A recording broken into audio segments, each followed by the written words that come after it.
Asking which conversations and why is the same to me as being asked how a writer chooses what to write about.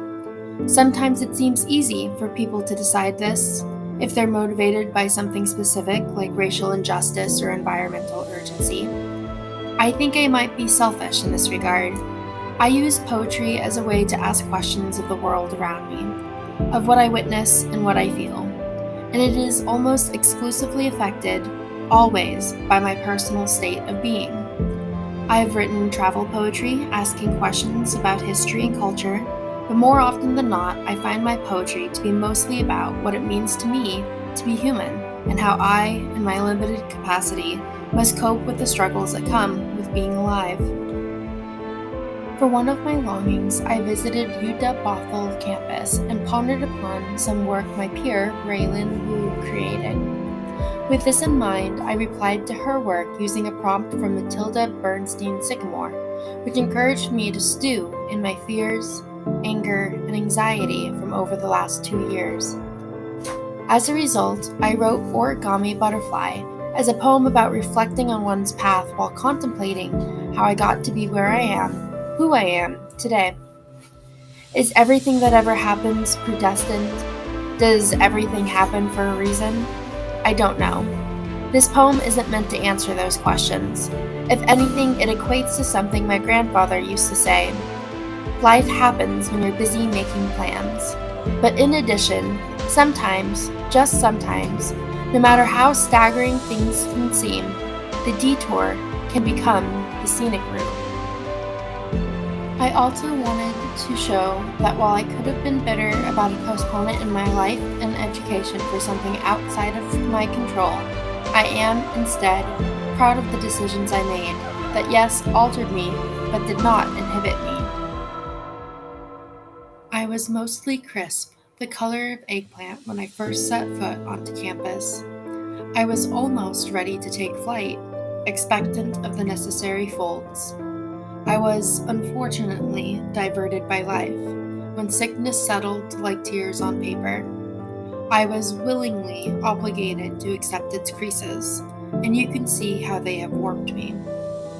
I was anxiously anticipant of a brassy return, 2 years later, wrinkled and slightly ripped. I am confidently preparing to soar, made of all the right folds and imperfect perfections. The first time I visited campus was on a scorching hot day where the sun reflected brightly in my purple-dyed hair. I thought about all my excitement and determination to successfully navigate the MFA program in the first stanza. In the second, I remember how I was derailed when my mother got sick and I was the only one capable of caring for her, causing me to come to a full stop in my plans.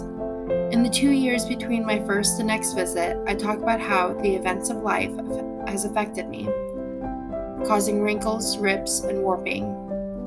In the last stanza, I have recovered and embraced the alterations I have acquired. The words in parentheses are there because with or without them, the events of the story stay the same, but I feel, if you read the poem first with them, then without, the tone changes as well as the meaning. This is the duplicity of my emotions and how recollection of memory can easily be altered.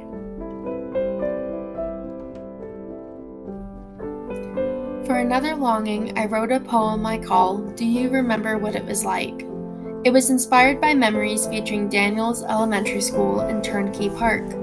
This poem was written in response to a prompt that encouraged me to ponder over a disagreement from my past, which was ironically unfair, you see, as I was currently in a big fight with my mom.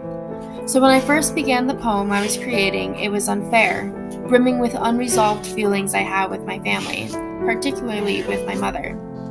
Then I saw this slide, a slide that reminded me of preschool memories and brought on a new layer of empathy from which this poem was created instead.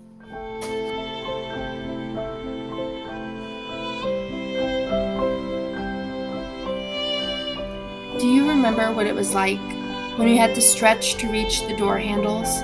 When you hugged Mom and you encircled your arms around her legs? When did you stop asking her for snacks? When did she stop making you lunches? Reminisce about a first world privileged childhood. one where you don't remember the cold because she dressed you in bundles as abundant as her love. You know you were not an easy child when you can't count the trips to the principal's, when medicating you was her chore of misery, when sports was the prescription for aggression, and when you were angst accomplice and occupying her home. The fact is, when you remember the world being so big, she'll never forget her baby so small. You'll remember the rushing wind in your ears when you ran across a playground, catching clouds in plastic bags.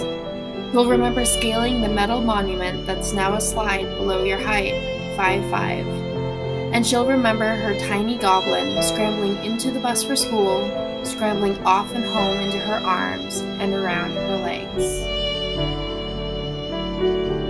Do you remember what it was like is about the love a mother has for her child. It's about remembering those small little moments of love and holding on to them tightly. It's the longing in the space between then and now, the yearning for times so simple, so sweet, so easy, in the face of the exact opposite that feels so crushingly impossible to overcome. It's about how it doesn't matter that one might not ever fully understand the other, and how always seeing eye to eye is a pipe dream. It is inspired by reflecting on past conflict and finding through that reflection resolution for the future.